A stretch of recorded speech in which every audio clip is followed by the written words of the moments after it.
গীতার চ্যানেলে আপনাকে স্বাগত। নির্বিশেষ শূন্যবাদী পাশ্চাত্য দেশ তারিণে বাঞ্ছা কল্পতরুভ্যশ্চ কৃপা সিন্ধুভ্য এব চ পতিতানাং পাবনেভ্যো বৈষ্ণবেভ্যো নমো নমঃ। আমরা কৃপা করে হাত তুলি। জয় শ্রীকৃষ্ণ চৈতন্য প্রভু নিত্যানন্দ শ্রী অদ্বৈত গদাধর শ্রীবাসাদি গৌর ভক্ত বৃন্দ। হরে কৃষ্ণ কৃষ্ণ কৃষ্ণ হরে হরে, হরে রাম রাম রাম হরে হরে। হরে তৎসৎ। সবাইকে চন্দন দেওয়া হয়েছে না? ঠিক আছে।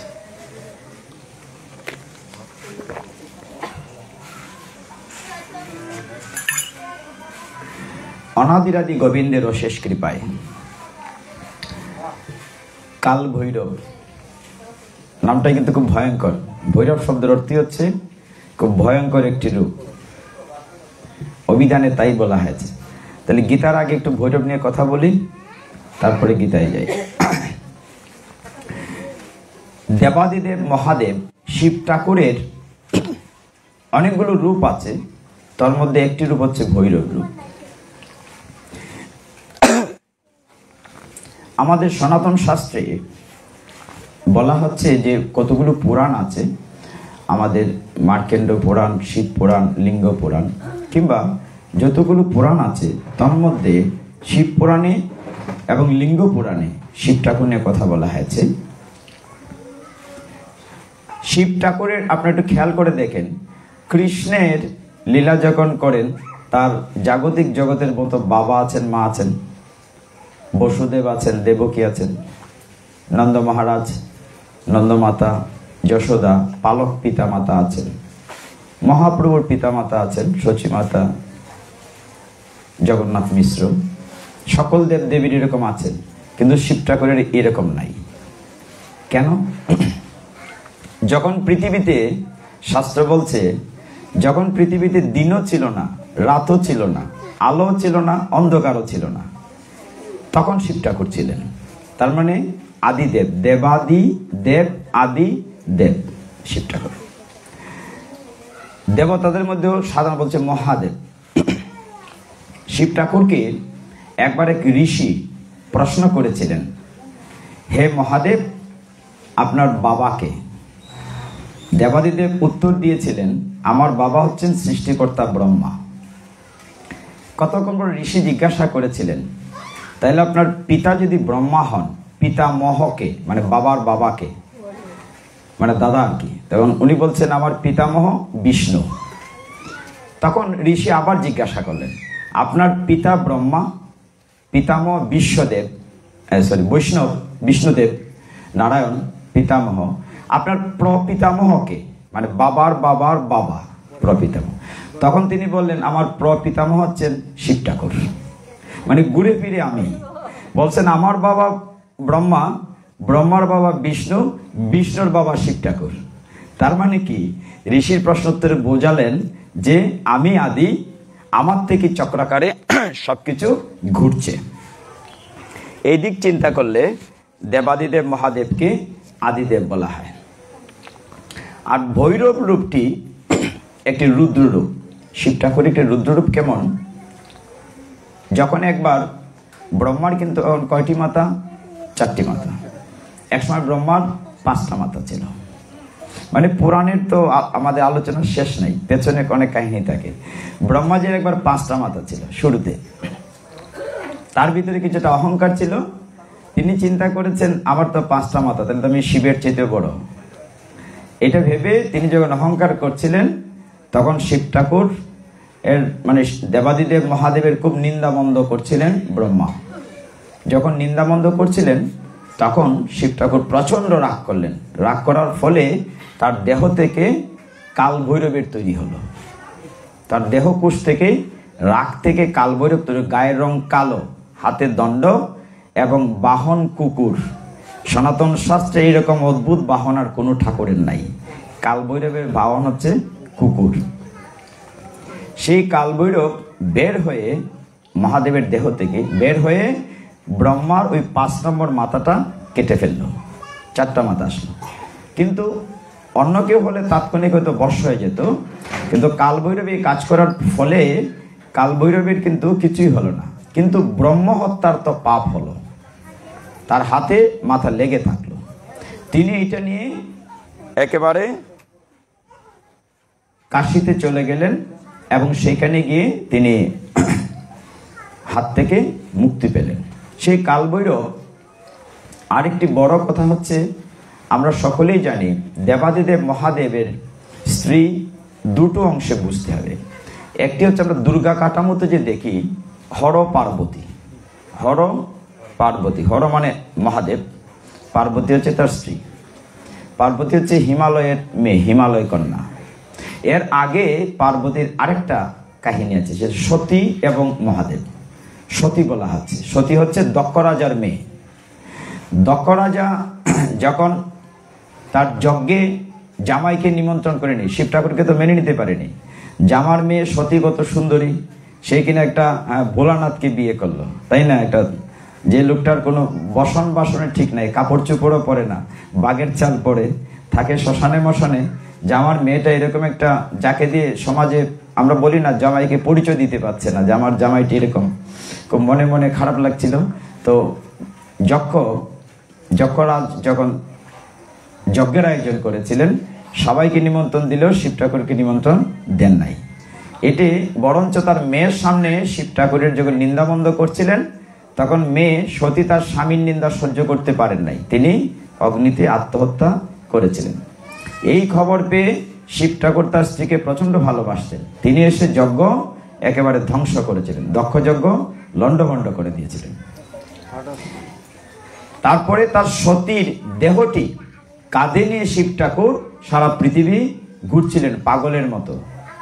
তখন দেখলেন ব্রহ্মা বিষ্ণু মহেশ্বর, তারা দেখলেন যে সৃষ্টি ধ্বংস হয়ে যাবে। ব্রহ্মা বিষ্ণু দেখলেন, সমস্ত দেবতারা চিন্তা করলেন যে পাগল ভোলানাথকে যদি না আটকাই, সে স্ত্রীর কারণে একেবারে সমস্ত পৃথিবীতে তাণ্ডব নৃত্য শুরু করেছেন। তখন সুদর্শন চক্র দিয়ে শিব ঠাকুর এর কাঁধে যে সতীর দেহটি ছিল টুকরা টুকরা করে কেটে ফেললেন, 51টি টুকরা ফেললেন। এই জন্য সতীর 51 পিঠ, যেমন আমাদের সীতাকুণ্ডেও টুকরা পড়েছে, মানে সারা পৃথিবীর যেখানে যেখানে সতীর দেহের টুকরা পড়েছে, যেমন পাদগয়া, অস্থিগয়া, হৃদগয়া, জিভাগয়া, মানে দেহের যে যে টুকরাটি পড়েছে, এক একটি জায়গা এক একটা পুণ্যস্থান বা তীর্থস্থান হয়েছে। এক সময় ওই 51 পিঠ ধ্বংস করার জন্য দত্তরা বা অসুররা প্রলম্বিত হলো, তারা এসে মানে সতীর যেখানে যেখানে পুণ্যপীঠ পড়েছে এগুলো নষ্ট করত। তখন আবার শিব ঠাকুর প্রচন্ড রাগ করে ভৈরব তৈরি করলেন, 51টা ভৈরব তৈরি করলেন, করে প্রত্যেকটা 51 পিঠে এক একজন করে পাহারাদার দিলেন, যাতে করে সতীর এই পবিত্র স্থান অপবিত্র না হয়। শিব ঠাকুরের তৃতীয় যে নয়নটি আছে, মধ্যের নয়নটি প্রচন্ড শক্তিশালী, যেখান থেকে বিশ্ব ব্রহ্মাণ্ডের সৃষ্টি আমরা বলে থাকি। শিব ঠাকুরের সাথে যখন পরবর্তী জন্মে পার্বতী শিব ঠাকুরকে স্বামী রূপে পাওয়ার জন্য কঠোর তপস্যা করলেন, হিমালয় কন্যা এমন তপস্যা করলেন শিবকে স্বামী রূপে পাওয়ার জন্য, যে দেখেন তিনি পার্বতীর একটি নাম হচ্ছে অপর্ণা। অপর্ণা মানে হচ্ছে, পর্ণ মানে হচ্ছে পাতা, পর্ণর্থ পাতা, অপর্ণা, যিনি একটি পাতাও খান নাই, মানে এত তপস্যা করেছেন হিমালয়ের ঠান্ডাতে, যাতে করে শিব ঠাকুরকে তিনি স্বামী রূপে পান। একটি পাতাও তিনি গ্রহণ করেনি, পচা পাতাও খান নাই, না খেয়ে কঠোর তপস্যা করেছেন। তখন মেনকা চিন্তা করেছে যে আমার মেয়েটি কাকে স্বামী রূপে পাওয়ার জন্য এত তপস্যা করছে। দেখা গেল দেবাদিদেব ভোলানাথ শিব ঠাকুরকে স্বামী রূপে পাওয়ার জন্য তপস্যা। যখন বিয়ে, আমি যেটা সংক্ষেপ করছি, যখন বিয়ে ঠিকঠাক হলো, আমরা এখন বরযাত্রী কৃত করে যাই, লাইটেসে করে, বড় বড় মার্সিডিজ গাড়িতে করে। শিব ঠাকুরের গাড়ি হচ্ছে ষাঁড়, তার বড় একটি হেলিকপ্টার তো নাই, তিনি ষাঁড়ের পিঠে করে আসেন। আর তার বরযাত্রীকেরা ওই যে শ্মশানবাসী, ডাকিনী যোগিনী ভূত প্রেরত, ওলা হচ্ছে তাদের বরযাত্রী। তো শিব ঠাকুর হিমালয়ের বাড়িতে, মানে মেনকার বাড়িতে আসছেন, পার্বতীর সাথে বিয়ে হবে। আমাদের সনাতন শাস্ত্রের বিয়ের উৎপত্তিটাকে তো এখান থেকেই, হর পার্বতীর বিয়া থেকেই হিসাবটা করা। একটা উদাহরণ দিলে বুঝতে পারবেন। যখন শিব ঠাকুর আসছেন হেলে দুলে, ওনার পোশাকত ওই যে বাঘের চাল পরেছেন, এই জন্য শিব ঠাকুরের নাম হচ্ছে কৃত্তিবাস। বাঘের চাল পরেন বলে শিব ঠাকুরের নাম হচ্ছে কৃত্তিবাস। তো তিনি, এটারও পিছনে কাহিনী আছে কেন বাঘের চাল পরছেন। এক সময় তিনি যখন যুবক ছিলেন, তপস্বী ছিলেন, তখন একটি বনে কিছু ঋষিরা থাকতেন। তো ঋষিরা থাকতেন সেখানে, তারা পরিবার নিয়ে থাকতেন। তো শিব ঠাকুর এতটাই আত্মবোলা, তিনি ওই সুখদেব গোস্বামীর মতো বিবস্ত্র একটা জোয়ান ছেলে খালি গায়ে যাচ্ছেন। এইটা দেখে মুনি ঋষিরা তাকে বাধা দিয়েছিলেন যে আমাদের এখানে পরিবার পরিজন আছে, তুমি বিবস্ত্র আসছো কেন। ভোলানাথ বলে বিবস্ত্র মানে তার কাপড় আছে কিনা এটার খেয়াল নাই, কারণ তিনি তো পরম বৈষ্ণব, তার তো একমাত্র ভগবান ছাড়া কোনো খেয়াল নাই এদিকে। যেমন সুখদেব গোস্বামী কিন্তু ওই 13 বৎসর বয়সে মাতৃদে এসেছিলেন, এইভাবেই ছিলেন। তখন ভোলানাথকে কি করে কাপড় পরানো যায় বা শাস্তি দেওয়া যায়, মনি ঋষিরা কি করেছিলেন, তাকে মেরে ফেলার জন্য একটি গর্ত করে বড় একটা বাঘ রেখেছিলেন, যে বাঘে গর্তে পড়বে, গর্তের ভিতরে বড় বাঘ আছে, ওই শিবকে খেয়ে ফেলবে। ভোলানাথকে কি বাঘে খেতে পারে? মনি ঋষিরা পরিবার পরিজন তারা বাঘ দিয়ে রেখেছে, ওইখানে শিব ঠাকুর বাঘটিকে মেরে ফেলেছিলেন, আর ওই বাঘের ছাল তিনি গায়ে জড়িয়েছিলেন। এরপর থেকে বাঘের ছাল পরতেন। শিব ঠাকুরের আসনের নিচেও বাঘের ছাল দেয়া হয়। তো সেই বরযাত্রীকে আসছেন, যে জায়গাটা বলছিলাম, হেলে দুলে সারে করে আসছেন, আর ভূত পেরত তার বরযাত্রী খুব মজা করে মানে চিৎকার করে নাচতে আসছেন। এখন আমরা অনেক সময় উকিঝুঁকি দিই না, বিশেষ করে মায়েরা, দেখি জামাই কেমন সুন্দর কিনা দেখতে চাই, মানে আগে আগে জানালা দিয়ে দরজা দিয়ে উকিঝুঁকি দিই রাস্তা দিয়ে। এখন শিব ঠাকুর দেখতে সুন্দর ঠিকই আছে, গায়ে ভস্ম আঁকা, দুনিয়ার কোনো খবর নাই ভোলানাথ। এখন এইরকম তার বরযাত্রী পার্টি দেখে মেয়ের মা দেখে পিঠ হয়ে গেছে, সর্বনাশ, আমার মেয়ে কিনা এরকম একটি ছেলের জন্য সারা জীবনে কঠোর তপস্যা করেছে, হিমালয়ে বসে এইরকম আমার কপালে ছিল যে আমার মেয়েটার কপালে এরকম একটা জামাই জুটেছে যার ঘর নাই, চাল নাই, চুলা নাই। সব দেবতার কিন্তু মন্দির আছে, বিভিন্ন ইন্দ্রলোক, দেবলোক, ধ্রুবলোক, ব্রহ্মলোক, কিন্তু শিব ঠাকুর তো শ্মশান মশানে বা ওই হিমালয়ে থাকেন, তপস্যা করেন। যাও, কতক্ষণ পরে মেনকার জ্ঞান, সকলে জল ছিটা দিয়ে জ্ঞান ফিরালো। এখন আমাদের বিয়ের সাথে একটা লিঙ্ক করতে, যে আমাদের সনাতন শাস্ত্রে যে বিয়ের যে নিয়মটা, শিব ঠাকুর এসে আমরা কি বলি, দধিমঙ্গল বলি না কথাটাকে, যে প্রথম আসলে যে একটু দই দিয়ে ছিঁড়া আংটি দেওয়া হয়। এখন শিব ঠাকুর তো এসছেন, এসে বলছেন মা তুমি যা দাও দাও। এখন দিবেন কি তার কাপড় খবর নাই, মানে বাঘের চাল কখন খুলে গিয়েছে, কোন দিকে পড়ছেন ঠিক নাই। তখন তিনি পিছন ফিরেছেন, সামনের দিকে খবর নাই, পিছন ফিরে একটা পর্দা ধরা হয়। আমাদের দধিমঙ্গলে একটা কাপড় ধরা হয় না, ওই শিব ঠাকুরের ঘটনা থেকে তখন একটা কাপড় ধরা হলো, পিছন দিয়ে হাত দিয়ে বললেন মা তুমি যা দাও দিয়ে দাও। এই জন্য পিছন ফিরে দধিমঙ্গল করা হয়, ওইগুলো ওইখান থেকে আসছে। তো ভোলানাথের সাথে পার্বতীর তপস্যার ফল তিনি পেয়েছেন। এবং কেন এরকম করা হয়েছিল? তারকাসুর নামে একটি ভয়ঙ্কর অসুর ছিল। সেই অসুর যখন সমস্ত দেবতাদের রাজ্য আক্রমণ করে সব দখল করেছিল, তখন তারকাসুরকে কেউ মারতে পারছিলেন না। দৈববাণী হয়েছে, ভগবান বলেছেন একমাত্র শিব ঠাকুরের সন্তান তাকে মারতে পারবে। এখন ভোলানাথ তো সারা জীবন তপস্যা করে বিয়ে করেন না, তখন তাকে বিয়ে করানোর জন্য মদন গিয়েছিলেন। ভগবান শিব ঠাকুর তপস্যায় বসে আছেন, তাকে তার সামনে মদন বাণ মেরেছিল। কি করে? শিব ঠাকুরের ভিতরে প্রেম তৈরি করা যায়, ভালোবাসা তৈরি করা যায়, কাম তৈরি করা যায়। তখন শিব ঠাকুর যখন তাকালেন তৃতীয় নয়ন দিয়ে, কামদেব বর্ষ হয়ে গিয়েছিল, কামদেব পুড়ে ছাই হয়ে গিয়েছিল, যে তুমি আমার সাধনায় ব্যাঘাত ঘটাচ্ছ, আমি কিনা ভগবানের সাধনায়, আমি পরম বৈষ্ণব সাধনা করছি, সাধনায় ব্যাঘাত ঘটাচ্ছ। তখন ভস্ম হয়ে গিয়েছিল। তখন মদনের স্ত্রী রতি দেবী শিব ঠাকুরের কাছে প্রার্থনা করে আবার তার জীবন ফিরিয়ে এনেছিল। তখন তিনি দেখেছিলেন ওই তপোবনে পার্বতী নামে একজন মাতাজি ঘোরাফেরা করছেন, খুব সুন্দরী। তখন শিব ঠাকুরের মনেও তাকে ভালোবাসার একটি প্রণয়ের করার জন্য একটি ভাব জাগ্রত হয়েছিল। তখন তার তৃতীয় নয়ন থেকে অগ্নি প্রজ্বলিত হয়ে মদন ভস্ম হয়েছিল। যা হোক, এই শিব ঠাকুরের সাথে যখন পার্বতীর দিনানিপাত হচ্ছে, জীবন যাচ্ছে, তাদের পুত্র কার্তিকের একটা নাম হচ্ছে স্কন্দ। স্কন্দ এই নামে একটি পুরাণ আছে আমাদের, স্কন্দ পুরাণ। তো স্কন্দ যখন বড় হলো, ওই কার্তিকের হাতেই এই তারকাসুর বধ হয়েছিল, দেবতারা তাদের রাজ্য ফিরে পেয়েছিলেন। এই কারণে দেবাদিদেব মহাদেব বহু তপস্যা করেন, সবসময় ভগবানের তপস্যা করেন। শাস্ত্র বলছে যে এই ভৈরবের কথা বলি, ভৈরব শব্দটাই হচ্ছে ভয়ঙ্কর রূপ। দেবাদিদেব মহাদেবের একটি ভয়ঙ্কর রূপ হচ্ছে ভৈরব। তিনি যখন কখনো রাগ করেন, কখনো কাউকে ধ্বংস করতে চান, তখন তিনি এইরকম রূপটি ধারণ করেন। আমরা গায়ের রং কালো বললাম, তো ভৈরবের শাস্ত্র বলছে যে এই দেবাদিদেব মহাদেবের কাল ভৈরবের পূজা শুধু আমাদের হিন্দু শাস্ত্রে না, বৌদ্ধ শাস্ত্রেও আছে, নেপালেও আছে, জৈন ধর্মেও আছে। সেখানে বলা হচ্ছে কাশীতে কাল ভৈরব আছেন এবং সেখানে অনেকটি পীঠ যেমন আছে 64 সংখ্যা। বলা হচ্ছে ভৈরবের 64 সংখ্যা আছে, 64। তাকে 8টা ভাগ করা হয়েছে, 8টা 64, এবং প্রত্যেকটা ভাগের জন্য একজন আলাদা আলাদা ভৈরব আছেন, যিনি এইগুলা দেখাশোনা করেন। আপনারা কোন ভৈরবের সেবা করেন আমিও জানি না, আমরাও জানি না। তো যাই হোক, 8টার মধ্যে বলা হচ্ছে যে উন্মত্ত ভৈরব, রুদ্র ভৈরব, চন্দ্র ভৈরব, ক্রুধ ভৈরব, সংহার ভৈরব, ভীষণ ভৈরব, অশীথাঙ্ক ভৈরব, এরকম অনেকগুলো ভৈরব আছে, 8টা ভৈরব আছে। তো আমাদের একটু সতর্কতার সাথে ভৈরবের পূজা করতে হবে। কেন? তিনি খুব অল্পে তুষ্ট আশুতোষ, কিন্তু প্রচণ্ড রাগী। কাজে এখানে মানে কোনো প্রকার ত্রুটি হতে হয় যাতে না হয়।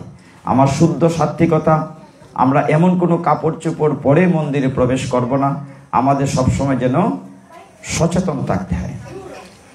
তো কাল ভৈরবের আবার খুব কৃপা আছে, তিনি সমস্ত বিপদ থেকে রক্ষা করেন, কারণ তিনি বৈষ্ণব। শাস্ত্রে বলছে, ভাগবতে বলা আছে, নিম্ন গামান যথা গঙ্গা, বৈষ্ণবানাম যথা শম্ভু। বৈষ্ণবদের ভিতরে শ্রেষ্ঠ বৈষ্ণব হচ্ছে শম্ভু, শিবের একটা নাম হচ্ছে শম্ভু। তার মাথায় দেখেন জটা আছে, জটা আছে, এই কারণে শিব ঠাকুরের একটা নাম হচ্ছে ধূর্যটি। কি নাম বলছে? ধূর্যটি। আর তিনি গঙ্গাকে ধারণ করেছেন বলে তার নাম হচ্ছে গঙ্গাধর।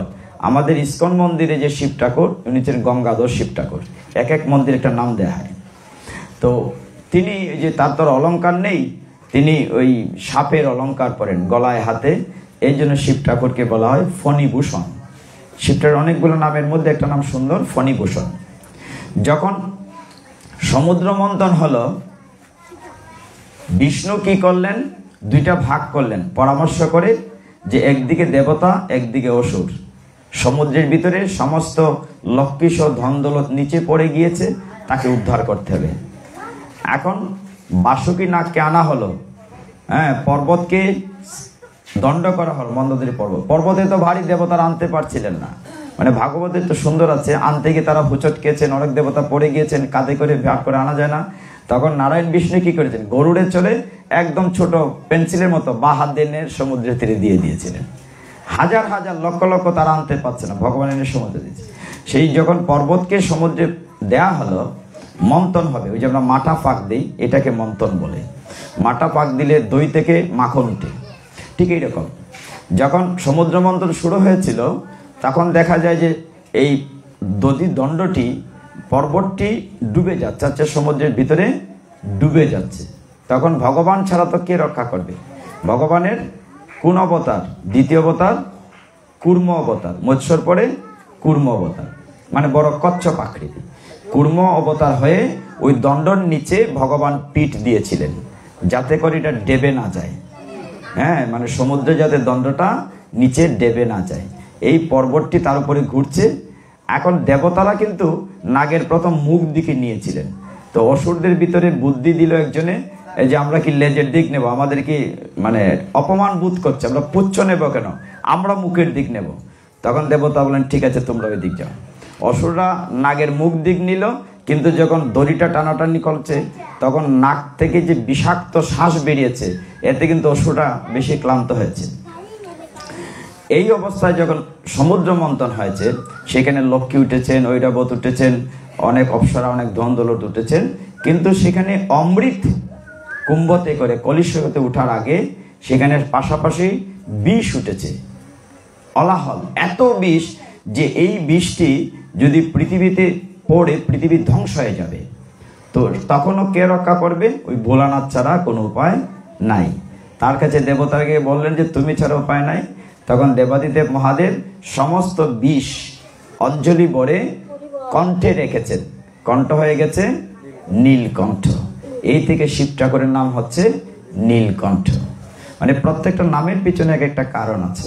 যেমন তার মাথাতে যে চাঁদ থাকে, চাঁদ কিন্তু অর্ধেক, অর্ধেক চাঁদ, অর্ধেন্দু, ইন্দু মানে চাঁদ, বলা হয় অর্ধেন্দু।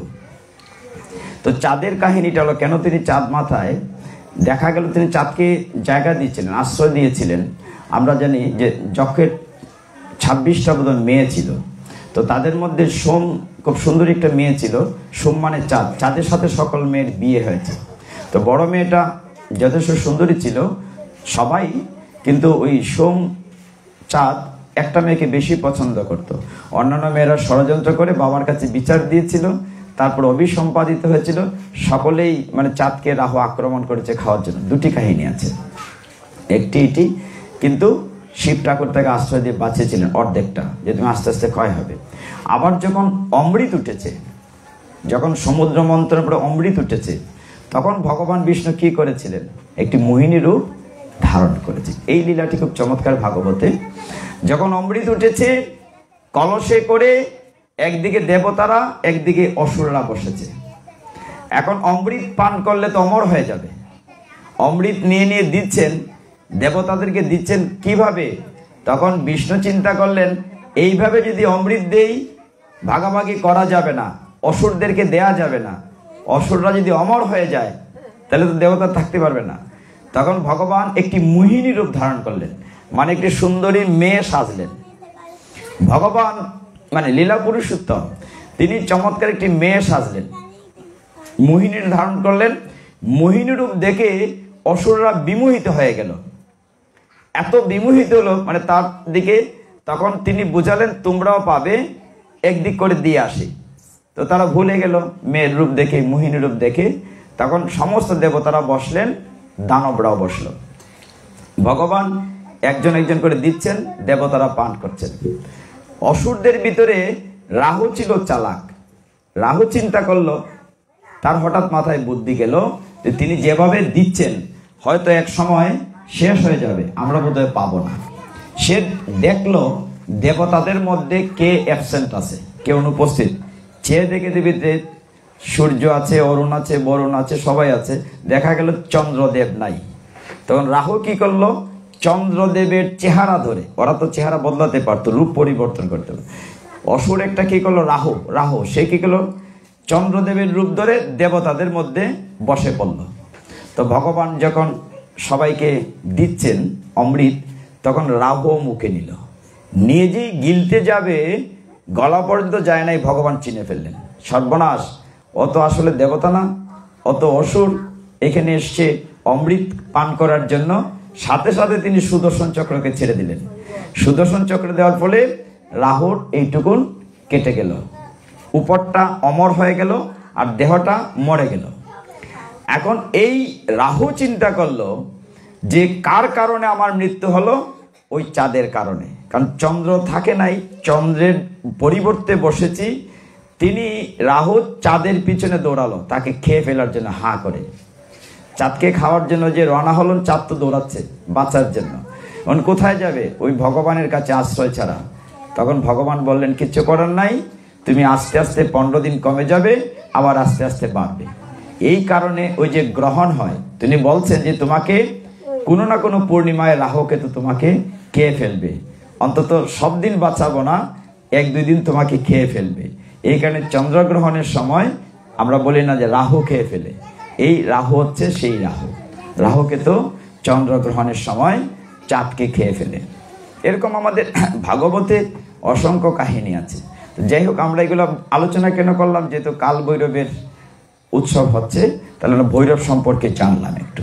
ভৈরব শিবেরই একটি রূপ, প্রচণ্ড রূপ, ভয়ঙ্কর রূপ। তো যাই হোক, আপনারা যারা আয়োজন করেছেন সকলের কাছে আমি কৃতজ্ঞতা প্রকাশ করছি। চমৎকার একটা আয়োজন করে আমরা একটু গীতায় যাই। অনাদিরাদি গোবিন্দ পরমেশ্বর ভগবান শ্রীকৃষ্ণ তিনি তার ভক্তদেরকে প্রচণ্ড ভালোবাসেন বলে তিনি গীতা জ্ঞান দিয়েছেন। না দিলেও তো পারতেন। এই জ্ঞানটি লক্ষ কোটি বৎসর পূর্বে, আরো বহু বৎসর পূর্বে ভগবান তিনি সেই জ্ঞানটি বিবস্বানকে দিয়েছেন, সূর্য ইক্ষাকুকে দিয়েছেন, তদীয় পুত্র মনুকে দিয়েছেন, কিন্তু এই জ্ঞানটি একসময় হারিয়ে গিয়েছিল। এই জ্ঞানটি তিনি আবার অর্জুনের মধ্য দিয়ে সমগ্র জগৎবাসীকে দিয়েছেন। এই কারণে অর্জুন যখন বলেছিল যুদ্ধ শুরুর সময় যে হে জনার্দন, আমি তোমার সাহায্য চাই না, আমি যুদ্ধ করব না, তখন ভগবান বলছিলেন যে অর্জুন দেখো, তুমি আমার কথা শুনো। ভগবানকে যে প্রথম দিকে ঠিক মানতে নারাজ ওরকম ভাবছিল। অর্জুন তো রাজার ছেলে, সে বলছে তুমি তো গোয়ালার ছেলে, তোমার কথা আমি শুনি না, আমি যুদ্ধ করব না। তখন ভগবান বলছিলেন অর্জুন, তোমার মনে নেই, আমার মনে আছে। তোমার আমার বহুবার জন্ম হয়েছে, বহু না জন্মান্তে, বহুবার জন্ম হয়েছে, কিন্তু তুমি ভুলে গিয়েছো, আমি ভুলে যাই নাই। ঠিক ওই জায়গাটিতে আমরা দেখেছি যে বিশ্বদেব পূর্ব জন্মের কথা মনে রাখতে পেরেছিলেন, কিন্তু কয়টা জন্ম? 100টা জন্ম। আমরা কি পূর্বের জন্মের কথা কেউ জানি না। আমরা আগের জন্মে কি এই পিপিলিকা ছিলাম না হাতি ছিলাম আমরা জানি না। বিশ্বদেব যখন সরসজ্জায় 10 নম্বর দিন, কুরুক্ষেত্রের যুদ্ধ শুরু হওয়ার 10ম দিনে বিশ্বদেব সরসজ্জায় শুয়েছিলেন অর্জুন কর্তৃক তীরবিদ্ধ হয়ে। তিনি শুয়ে থেকে যখন কৃষ্ণ দেখতে এসেছিলেন, জিজ্ঞাসা করেছিলেন হে জনার্দন, আমি তো জীবনে কোনো পাপ করি নাই। আমাকে সকলেই, দেবব্রত নাম ছিল বিশ্বদেব, যে আমি তো কোনোদিন পাপ করি নাই, তাহলে আমি কেন তো কষ্ট পাচ্ছি, এই তীরের মধ্যে বিধে কেন কষ্ট পাচ্ছি? তখন কৃষ্ণ বলছিলেন তুমি তোমার পূর্বের জন্ম দেখো।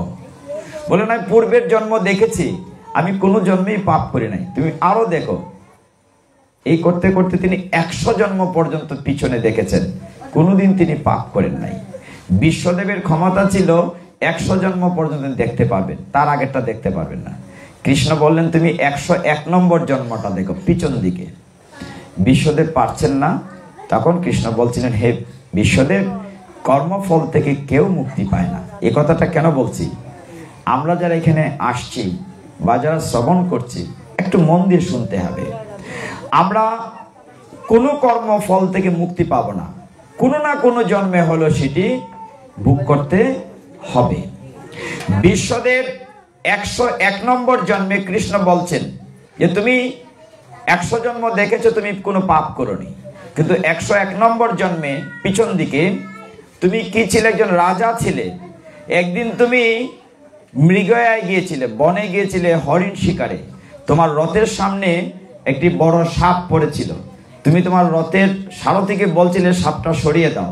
তখন সারথী কি করেছিল? সাপটা নিয়ে পাশের জঙ্গলে ছুঁড়ে মেরেছিল। এই সাপটি একটি কাটা গাছে, ক্যাকটাস গাছে সাপটা পড়েছিল।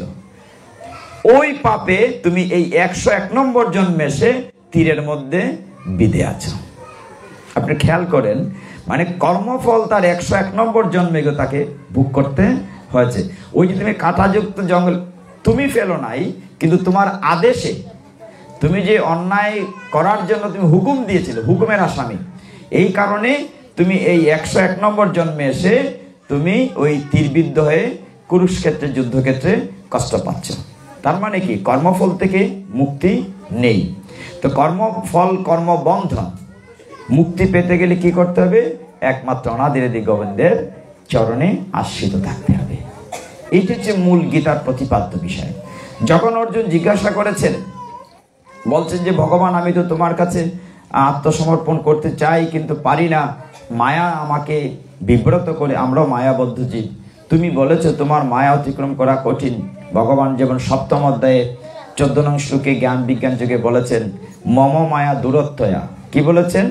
দৈবীহি এষা গুণময়ী মম মায়া দূরত্বয়া। আমার মায়া দৈবী, অতিক্রম করা কঠিন। এই জন্য আমরা মায়া ত্যাগ করতে পারি না।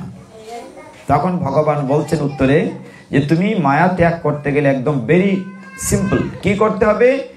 মাম এব, মাম মানে আমার, মাম এব যে প্রপদ্যন্তে, প্রপদ্যন্তে মানে সারেন্ডার, আত্মসমর্পণ।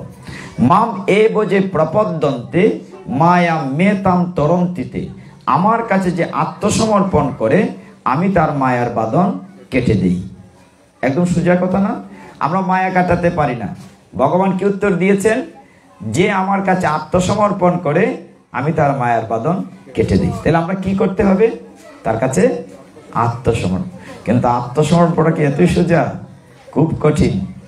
আমরা সবসময় বলি আমি করেছি, আমি করেছি, আমার বাড়ি, আমার গাড়ি। আমরা কি কখনো বলি ভগবানের বাড়ি, ভগবানের ঘর, ভগবান দিয়েছেন? মাঝে মাঝে বলি। ভালো কোনো কাজ করলে বলি কাজটা আমি করেছি, আর খারাপ হলেও বলি ভগবান করেছে। কারণ ভগবান তো প্রতিবাদ করছে না, তার উপরে ছেড়ে দিলেই হয়।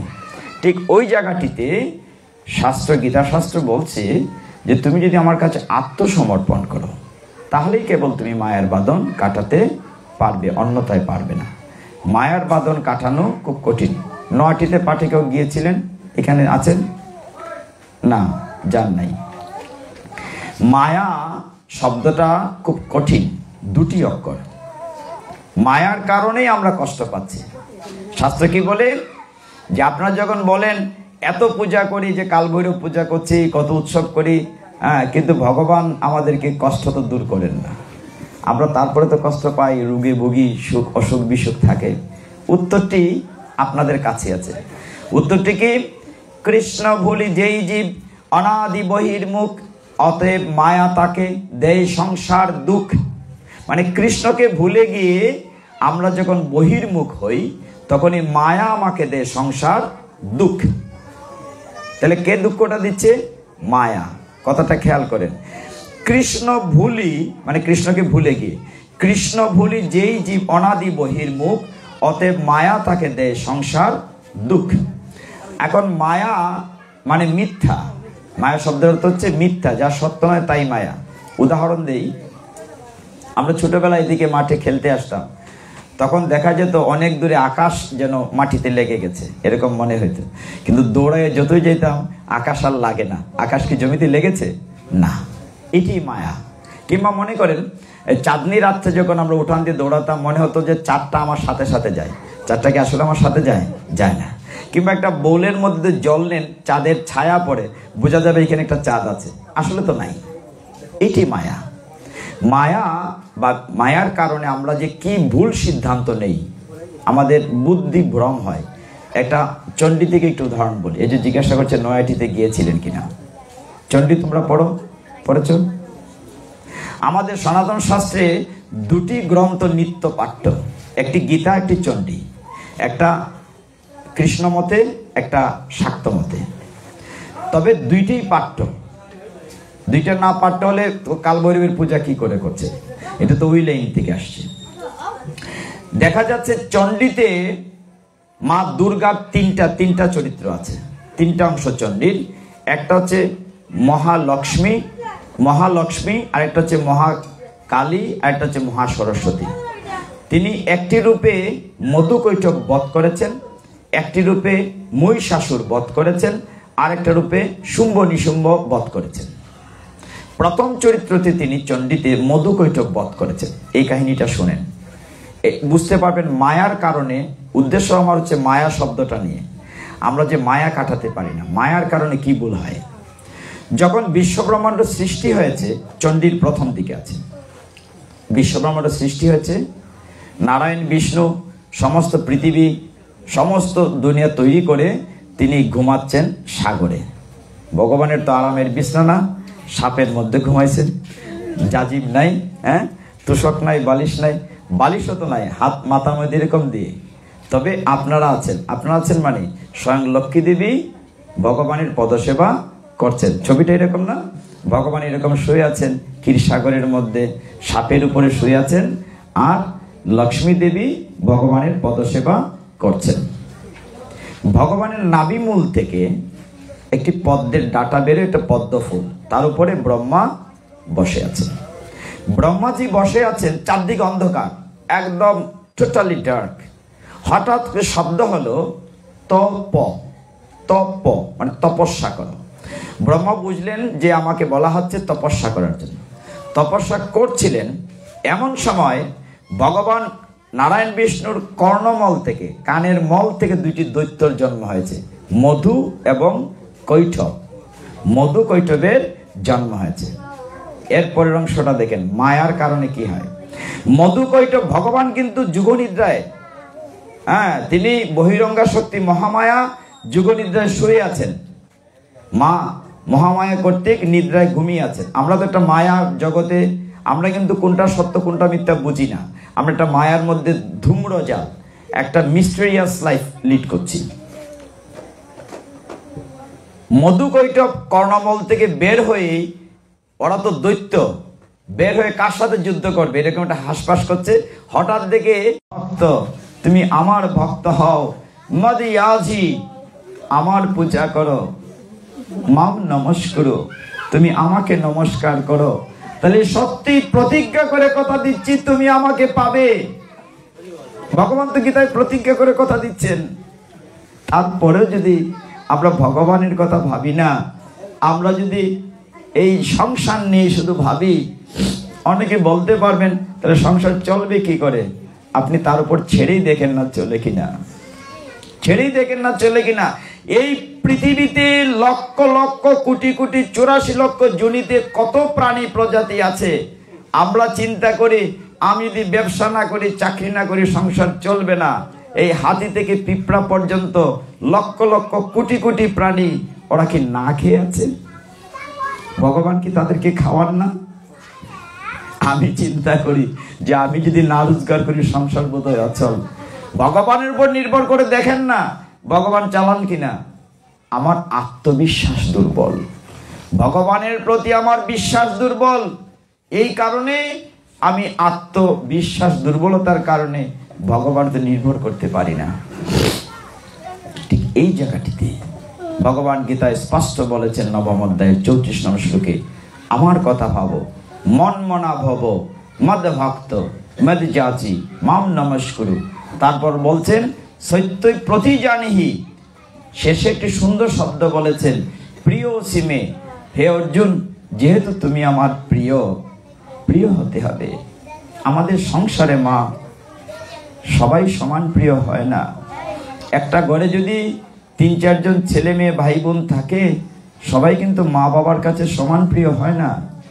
একটা ঘরে যদি 2-3 জন বউ থাকে, বৌমা থাকে, সবাই কিন্তু শ্বশুর শাশুড়ির কাছে সমান প্রিয় হয় না। কারা প্রিয় হয়? যে ছেলে মেয়ে মা বাবাকে সেবা করে, মা বাবার মন জুগিয়ে চলে, যে বৌমারা শ্বশুর শাশুড়ির কথা শুনে সেবা করে মন জুগায়, তারাই তো প্রিয় হয়। এইটাই তো গীতা। গীতাতে ভগবান কি বলছেন? যে আমার প্রিয় হবে, আমি তার জন্য প্রতিজ্ঞা করে কথা দিচ্ছি আমি তার হয়ে যাব। তাহলে ভগবানকে তো ভালোবাসতে হবে। প্রিয় হতে গেলে একটু সময় তো দিতে হবে। সকল কাজে পাই যে সময়, তোমারে ডাকিবারের সময় নাই। কাঠটা দেব ভগবানকে? আমি কি নিয়ে এসেছিলাম পৃথিবীতে? ভগবানেরটাই তো ভগবানকে দেব। তোমরা না গান করো একটা, কি দিয়ে পুজিব ভগবান, মন্দিরে তুমি, মূরতিতে তুমি। হ্যাঁ, সব তো ভগবানের। বাগানের ফুল ফুটিয়ে বলি, দেখো আমি কত সুন্দর বাগানে ফুল বানিয়েছি, ভগবান তোমাকে দেব। ফুলটা কি আমি বানিয়েছি? সেটা তো ভগবানই তৈরি করেছেন। আমার তো একটা ঘাস ফুল তৈরি করারই ক্ষমতা নেই। অথচ অহংকার করে বলি, ভগবান আমি তোমাকে এইবার পূজাতে এত টাকা চাঁদা দিয়েছি। অহংকার করছি, টাকাটা কি তোমার? ভগবান তোমাকে কৃপা করে দিয়েছেন, ভগবানেরটাই ভগবানকে দিচ্ছ, আবার অহংকার করে বলছো আমার দিয়েছি, আমি দিয়েছি। কত কত মূর্খতা আমাদের, কত অতৃপ্ততা, কত স্বার্থপরতা, কত অহংকার। ভগবান অহংকারীকে পছন্দ করেন না। এই জন্য ভগবানের নামই হচ্ছে দর্পহারী মধুসূদন। এই জন্য বলছেন কিছুই করা লাগবে না, তুমি আমার সাথে যুক্ত থাকো, কানেক্ট উইথ মি। 10ম অধ্যায়ের 10 নম্বর শ্লোকে ভগবান বলছেন শুধুমাত্র আমার সাথে যুক্ত থাকো। তেষাম সততয়ুক্তানাম ভজতাম প্রীতিপূর্বকম দদামি বুদ্ধিযুগমতম এন মাম উপয়ান্তিতে। হে অর্জুন, যে নিত্য ভক্তিযোগ দ্বারা প্রীতিপূর্বক আমার সাথে যুক্ত থাকে, আমি তাকে মানে শুদ্ধ জ্ঞান দান করি, যার ফলে সে আমার কাছে চলে আসে। তার মানে কি? কানেক্ট, ভগবানের সাথে যুক্ত থাকতে হবে। এখন মায়েরা বলবেন, এত কাজ সংসারে, ভগবানের সাথে যুক্ত থাকার সময় কই? পিতাজিরা বলবেন, ব্যবসা বাণিজ্য, হ্যাঁ কত কিছু আছে, সময় কই? শাস্ত্র উত্তর দিয়েছে, তোমার হাতে কাম মুখে নাম। তোমার তো কাজ বন্ধ করতে আমি বলিনি। তুমি কাজটা আমার উপরে অর্পিত করে করো না কেন? তুমি ঘর মুছছো, অসুবিধা নেই, এরকম করে ঘর মুছছো, বলো না হরে কৃষ্ণ হরে কৃষ্ণ, ঘর মুছা কি বন্ধ হলো? তুমি ভগবানের সাথে যুক্ত থাকো। রান্না করছো, এরকম করে বলো না হরে কৃষ্ণ হরে কৃষ্ণ। আরো যুক্ত থাকা যায় স্মরণে মননে। যেমন এখানে কাল ভৈরবের মন্দির দেখছেন, বিভিন্ন মন্দির দেখছেন, মিশনে মহাপ্রভু আকরা ইস্কন মন্দিরে অবসর সময় ভগবানের মূর্তি চিন্তা করেন। দেখেছি ভগবান এরকম বাঁশরি বাজাচ্ছেন, দেখেছি ভগবান বড় বড় চক্ষু। এই ছবিগুলো মনে ভাসান। বৃন্দাবন নবদ্বীপ যারা তীর্থ গিয়েছেন, তীর্থস্থান মনে ভাসান। তবুও তো ভগবানের সাথে যুক্ত থাকা যায়। কিন্তু আমরা কি করি? এই সংসারের মায়া, ওই যে মায়া বলছিলাম, আমরা ভগবানের কাছে প্রতিজ্ঞা করেছি, আমরা প্রতিজ্ঞা রাখি নাই। মনে আছে আপনাদের? আমরা তো এরকম ছোট করে তো বড় হয়ে পৃথিবীতে জন্মাইনি। শিশু ছিলাম ডাক্তারবাবু, মাতৃগর্ভে মাথা কোন দিকে ছিল? 6 মাসের পর নিচের দিকে মাথা ছিল। কত কষ্টে মাতৃ জঠরে অন্ধকারে ছিলাম, যেখানে মলমূত্র পুষতে মা ঝাল খাইলে বাচ্চা ঝালে ছটপট করত। কি কষ্ট! ভগবানের সাথে, পরমাত্মার সাথে দেখা হয়েছে 6 থেকে 7 মাসের মাথায়। ভগবান শঙ্খচক্র গদাপদ দাঁড়িয়ে আছেন। আমার মাতৃগর্ভে যখন ভগবানের সাথে প্রথম দেখা হয়, ভগবানকে জোর হাতে বলেছি, হে জনার্দন, কৃপা করে আমাকে অন্ধকার কূপ থেকে মুক্তি করে দাও, আলোতে নিয়ে দাও। আমি প্রতিজ্ঞা করে কথা দিচ্ছি, দুনিয়াতে আসলে তোমার চরণ ছাড়া আমি হব না, আমি তোমার সেবা করব। তোমাকে প্রতিজ্ঞা করে কথা দিচ্ছি, কষ্ট থেকে মুক্তি দাও। আমি মাতৃজঠরে বড় কষ্টে আছি, নড়াচড়া করতে পারি না, মাথা নিচের দিকে, কত কষ্ট করছি, তোমাকে মুক্তি দাও। কিন্তু পৃথিবীতে এসে মায়ার সংসারে সব ভুলে যাই। আপনারা অষ্টোত্তর শতনামে কি বলেন? কৃষ্ণ ভজিবার তোরে সংসারেতে আইনু, মিছে মায়ায় বদ্ধ হয়ে বৃক্ষ সম হইল। গানটা বলেন, জানেন, কিন্তু আমরা মানি না। জানি কিন্তু মানি না। মাতৃগর্ভে প্রতিজ্ঞা করেছিলাম, ভগবান পৃথিবীতে আমাকে আলো দেখাও, অন্ধকার থেকে কষ্ট থেকে মুক্তি দাও। আমি কথা দিচ্ছি পৃথিবী থেকে তোমার ভজনা করব। ভুলে যাই মায়ার কারণে। এই জন্য বলছি, আমরা বলি কি যে কৃষ্ণ ভজিবার তোরে সংসারেতে আইন। আমরা কি ভজন করছি? করছি না। সারাদিন রাত ঘুম থেকে উঠে ঘুমানো পর্যন্ত একটাই চিন্তা, কি করে to have something, to earn something. We are very busy with have something, earn something. কি করে আরো আরো আরো আরো হবে, এইটা নিয়ে ব্যস্ত। আমরা সকলে যদি সুখ চাইতাম তবে সুখী হইতাম। আমরা সুখ চাই না। সুখ শব্দটা আপেক্ষিক। আমরা বস্তুগত সুখ চাই, যে সুখের জন্য আমার 5 তলা বাড়ি দরকার, সুখের জন্য 5 কোটি টাকা দরকার, সুখের জন্য আমার গাড়ি দরকার, ওইটার জন্য ব্যস্ত থাকি। এইটা শেষ হলে আরো চাই, চাহিদা শেষ হয় না। এইটা শেষ হলে আরো চাই, চাহিদারা শেষ হয় না। এই জন্য কখনো সুখও আসে না। কেউ বুকে হাত দিয়ে বলতে পারবে না আমি পূর্ণ সুখী। যার কোটি কোটি টাকা আছে, গিয়ে দেখেন অসুস্থ হয়ে গেছে, টেবিলে খাবার ভর্তি, ডাক্তার মানা করে দিয়েছে খাওয়া যাবে না।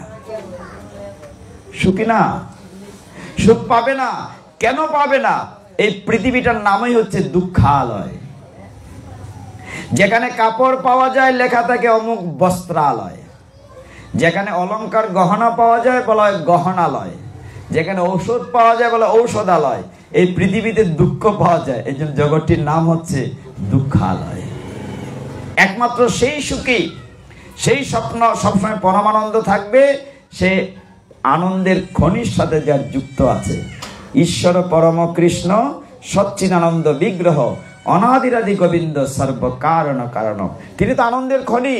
আপনি দেখেন না একটু চেষ্টা করে, যখন আপনার দুঃখ কষ্ট সংসারের যন্ত্রণা ভাল লাগছে না, একেবারে অতিষ্ঠ, কিচ্ছু দরকার নাই, শুধুমাত্র বলেন হরে কৃষ্ণ কৃষ্ণ কৃষ্ণ হরে হরে, হরে রাম রাম রাম হরে হরে। আপনি জপে দেখেন আপনার দুশ্চিন্তা দূর হয়ে যাবে। পরীক্ষা করে দেখেন, কিচ্ছু লাগবে না। শুধু ভগবানের নাম জপ করেন, যুক্ত থাকেন, আপনার আনন্দ থাকবে। কারণ ভগবান তো আনন্দের খনি, সচ্চিৎ আনন্দের বিগ্রহ। আনন্দের সাথে থাকলে আপনার আনন্দ থাকবে। আর যদি আমার চিন্তা করেন, তাহলে আপনি ওই আবার দুঃখের মায়ার জগতে, যে বলা মায়ার জগতে ডুবেই থাকবেন। আমরা শেষ করবার দুটি শ্লোক বলি। আমরা যখন কিছুই করতে পারি না, তখন ভগবান বলছে না কিছুই করা লাগবে না। কি করতে হবে? তুমি আমার কাছে হাত বাড়াও, আমি তো হাত বাড়িয়ে রেখেছি। ভগবান তো করুণা সিন্ধু, করুণার সাগর। ভগবান করুণার সাগর। তিনি তার ভক্তকে রক্ষা করার জন্য, সুখ শান্তি দেওয়ার জন্য হাত বাড়িয়ে রেখেছেন। আমরা এতটাই মায়াবদ্ধ জীব যে ভগবানের কাছে এই মানে শীতের মতো, শীতে যেমন লেপের ভিতর থেকে হাত বাইর করতে চাই না, ঠান্ডা লাগে, এরকম আমরা মায়ার চাদরের ভিতরে হাত ঢুকাই রাখি, যে কখনো ভগবানের চরণের দিকে একটু হাতটা বাড়াতে চাই না। বাড়াতে হবে। আমরা গীতা ভাগবত পাঠ করে যদি এইটুকু না বুঝি যে ভগবানের কাছে আত্মসমর্পণ করতে হবে, তবু আপনার মায়েদের চরণ আমি প্রণতি নিবেদন করছি। মায়েরা অনেকটা অ্যাডভান্স। আমরা সারা দেশে ঘুরি তো, সব জায়গায় পাঠে যাই, মায়েদের জয় জয়কার। মায়েরা যেমন আমাদের ঘরে আমরা দেখি যে মায়েরাই ঠাকুর সেবা দেন, মায়ের পরে মেয়েরা ঠাকুর সেবা দেয়, মানে ফিমেল সেক্টরটা অনেক অ্যাডভান্স, ঠিক না প্রভু? আর পিতাজিরা তুলনামূলকভাবে পিছনে আছে। মায়েরা পুণ্য করলে আপনার কোনো ভাগ পাবেন না, কিন্তু পিতাজিরা পুণ্য কর্ম করলে অর্ধেক মাতাজিরা পাবে। তারা মাগনা অর্ধেক আপনার কাছ থেকে পাবে। কিন্তু তীর্থ ভ্রমণ করেন, পুণ্য অর্জন করেন, মাতাজিরা পুণ্য করলে আপনাকে দেবে না, কিন্তু আপনার অংশীদার তারা পাবে। কাজেই মাতাজিরা অনেকটা আগাই আছেন। আপনারা কৃপা করবেন আমাদের জন্য, আমরা একটু পিছিয়ে আছি। হরি বল। আপনারা একটা আগাই আছেন, কারণ যে মহামায়া হাত থেকে বাঁচতে গেলেও তো মাতৃশক্তির প্রার্থনা করতে হবে। এই কারণে আপনারা আগে আছেন। তো ভগবান বলছেন যে তুমি একদম সহজ, তুমি তো মায়ার সাগরে ডুবেই আছো, অসুবিধা কি? আমি তোমাকে উদ্ধার করব, সমস্ত পাপ সাগর থেকে উদ্ধার করব। কি চমৎকার শ্লোক ভগবান গীতায় 18 অধ্যায় মুখ্য যুগের 65 নম্বর শ্লোকে বলেছেন। একইভাবে নবম অধ্যায় 34 বলেছেন মন মনা ভব। আর 66 দিকে বলেছেন হে মায়ার জীব, তুমি মায়ার সাগরে ডুবে আছো, আমি তো হাত বাড়িয়ে রেখেছি, তুমি কেবলমাত্র হাতটি বাড়াও, আমি তোমাকে সমস্ত পাপ সাগর থেকে উদ্ধার করব। এরপরেও যদি হাত না বাড়াই, দোষ কি ভগবানের? ভগবান বলছেন সর্বধর্মান পরিত্যজ্য মাম একম শরণং ব্রজ অহং ত্বা সর্ব পাপেভ্য মুক্ষেস্বামী মা শুচো। হে মায়ার জীব, তুমি মায়ার সাগরে ডুবে আছো, আমি তো হাত বাড়িয়ে রেখেছি, তুমি কেবলমাত্র হাতটি তোলো, আমি তোমাকে এই পাপ সাগর থেকে উদ্ধার করব। একটু কৃপা করে হাত তুলি ভগবানের দিকে, তবে তো ভগবান আমাকে রক্ষা করবেন। আমি তো মায়ার সাগরে ডুবে আছি। এই মায়া মানে মিথ্যা, মিথ্যা সাগর থেকে উঠতে হবে, তবেই না আমরা আমাদের পুরানো বাড়িতে ফিরে যাব। আমরা কেউ মারা গেলে কি বলি? দিব্যান লোকান সগচ্ছতে, সে দিব্যলোকে ফিরে যাক। আমরা তো ভগবানের বাড়িতে ছিলাম, নিচে পড়ে আছি, ড্রপ ডাউন। এখন আমরা দিব্যলোকে ফিরে যেতে চাই, জন্ম মৃত্যুর চক্র থেকে মুক্তি চাই, তাহলে তার কাছে হাত বাড়াতে হবে। তাহলে আমরা মহাপ্রভুর দেয়া সে নাম হাত বাড়িয়ে 3 বার বলে আমরা শেষ করব সকলে মিলে। হরে কৃষ্ণ কৃষ্ণ কৃষ্ণ হরে হরে, হরে রাম রাম রাম হরে হরে, হরে কৃষ্ণ কৃষ্ণ কৃষ্ণ হরে হরে, হরে রাম রাম রাম হরে হরে, হরে কৃষ্ণ কৃষ্ণ কৃষ্ণ হরে হরে, হরে রাম রাম রাম হরে হরে। হরে তৎসৎ। তবে শেষ করার আগে একটি কথা বলা দরকার। মাতাজি পাঠে বসার আগে একটা প্রশ্ন করেছিলেন, এই সমাধানটা একটু দেওয়ার চেষ্টা করি 2 মিনিটে। সেটি হচ্ছে একাদশী নিয়ে। আমাদের বৎসরে 24টা একাদশী, কোনো কোনো বৎসর 26টা একাদশী হয়। এর মধ্যে কয়েকটা আছে মহাদ্বাদশী। একাদশীটা আপনারা হিসাব করতে পারবেন। একটা সেকেন্ডের ব্যস্তমে একদিন অন্যদিন হয়ে যেতে পারে, একটু মন দিয়ে খেয়াল করেন। দশমী বিদ্যা একাদশী করা যাবে না, দ্বাদশী বিদ্যা একাদশী করা যাবে। দশমী বিদ্যা মানে যে দিন সূর্যোদয়ের 1 ঘন্টা 27 মিনিট পূর্বে ব্রাহ্ম মুহূর্তে, আপনার পঞ্জিকাতে সূর্যোদয় লেখা থাকে, প্রত্যেক দিন কটায় সূর্যোদয়, সূর্যোদয়ের পিছনে যাবেন 1 ঘন্টা 27 মিনিট, সেটাকে বলে ব্রহ্ম মুহূর্ত। ওই সময় যদি দশমী টাচ করে, দশমী যদি স্পর্শ করে, ওই দিন একাদশী ব্রত পালন করা যাবে না। কথা ক্লিয়ার? এখন এই সামনের একাদশীটিতে দেখা যায় মঙ্গলবারে, কেউ বুধবারেও করবে, 2 রকম হচ্ছে। এটা নিয়ে মা প্রশ্ন করেছিলেন। কেন হয় যে যেখান থেকে তালিকাটা পাঠানো হয়, মনে করেন মহাপ্রভু আকরার তালিকাটা পাঠাচ্ছেন নবদ্বীপ থেকে, নিত্যানন্দ প্রভুর বংশাবতংশ যারা, ওই ধারার যারা একটা লিস্ট পাঠাচ্ছেন। সে মনে করেন ইসকন থেকে একটা তালিকা পাঠাচ্ছে মায়াপুর থেকে, কিংবা দেখা গেল পঞ্জিকাতে লোকনাথে একটা লেখা আছে, মোহাম্মদীয় পঞ্জিকাতে একটা লেখা আছে, এক একটা থাকতে পারে। বিচারটা আপনার কাছে। যে জায়গাতে বসে এই হিসাবটা করা হয়েছে, সব দেশে কি সূর্য একসাথে উদয় হয়? না, আমাদের দেশে এখন রাত, আমেরিকা থেকে রাত দিন। এখন যে ভূখণ্ডে আমরা আছি, সব জায়গায় একসাথে একাদশী নাও হতে পারে। এটা সম্পর্কটা হচ্ছে সূর্য উদয়ের সাথে। আমি কথাটা একটু খেয়াল করার জন্য বলছি। সূর্য উদয়ের পিছনে 1 ঘন্টা 27 মিনিট পিছনে যে ব্রহ্ম মুহূর্তে, দশমী আমার এখানে টাচ করেছে, কলকাতায় টাচ নাও করতে পারে, আবার কলকাতায় টাচ করেছে, আগরতলা টাচ নাও করতে পারে। এখন যেখানে বসে তারা তালিকাটা তৈরি করেছেন, 1 সেকেন্ডের হিসাব নিকাশের কারণে 2 দিন হয়ে যেতে পারে। আপনাদের কাছে অনুরোধ হলো সেটাই, নিজেরা চেষ্টা করবেন কোনটা সঠিক বের করার। আর আমার ব্যক্তিগত প্রার্থনা হচ্ছে সেটাই, যেটাই হোক একটা করেন, একাদশী করছেন তো চেষ্টা করবেন সঠিকটা করতে। তবে একটা তালিকা মানবেন, 2 নৌকায় পা দেবেন না। যেটাই মানেন একটা মানবেন, আইদার ইসকনের তালিকা অথবা মহাপ্রভু আকরার তালিকা, একটা মানবেন। যেটা মানেন একটা মানবেন। তবে বাস্তবতাটা হচ্ছে সঠিকটা যেন হয়। তো সঠিকটা কি করে হবে, এটার জন্য আপনি হিসাব করবেন। এখানে সকলেই শিক্ষিত লোক। ব্রহ্ম মুহূর্তে যদি দশমী স্পর্শ হয়, সেই একাদশী করা যাবে না। ব্রহ্ম মুহূর্তে দেখবেন পঞ্জিকাতে সূর্যোদয়ের 1 ঘন্টা 27 মিনিট পূর্বে দশমী টাচ করেছে কিনা। কখনো কখনো একাদশী এরকম হয়, আমাদের মহাপ্রভু আকরার এবং ইসকনের তালিকায় ডিফার করে, কখনো কখনো ডিফার করতেই পারে এই সময়ের কারণে। তবে একাদশী ব্রত ভাঙবেন না। আরেকটা প্রশ্ন করেছিলেন এই পূজা নিয়ে, যে একাদশী ব্রতের মধ্যে পূজা করা যাবে কিনা। নিশ্চয়ই করা যাবে, অঞ্জলি দেওয়া যাবে, কোনো সমস্যা নেই, কারণ আপনি তো তখন শুদ্ধ সাথে। একাদশী বলতে আমরা মনে করি খালি একাদশীর দিন না খাইয়া তাওয়া না। একাদশী হচ্ছে 3 দিনের অনুষ্ঠান, 3 দিনের অনুষ্ঠান একাদশী। একাদশী যেদিন ব্রত করব, তার আগের দিন সংযম করব। যারা 12 মাস নিরামিষ খান তাদের বেলা সমস্যা নাই। যারা ওই হঠাৎ ভগবানের ব্রত করেন, একাদশীর আগের দিন সংযম থাকতে হবে। আর একাদশীর দিন ব্রত পালন করলেন, পরের দিন নির্দিষ্ট সময়ের ভিতরে আপনার পারণা করতে হবে। 3টা মিলে হচ্ছে একাদশী ব্রত। একাদশী ব্রত মানে না খেয়ে থাকা না, নট অনলি ফাস্টিং, উপবাস। উপ মানে নিকটে, বাস কার নিকটে? ভগবানের নিকটে। অন্যদিন যদি 16 মালা জপ করেন, ওই দিন বেশি করবেন। অন্যদিন যদি ভক্ত সঙ্গ না করেন, ওই দিন বেশি করবেন। অন্যদিন যদি কম করেন, ওই দিন গীতা ভাগবত পড়বেন। উপবাস মানে ভগবানের কাছে থাকা, নিকটে থাকা।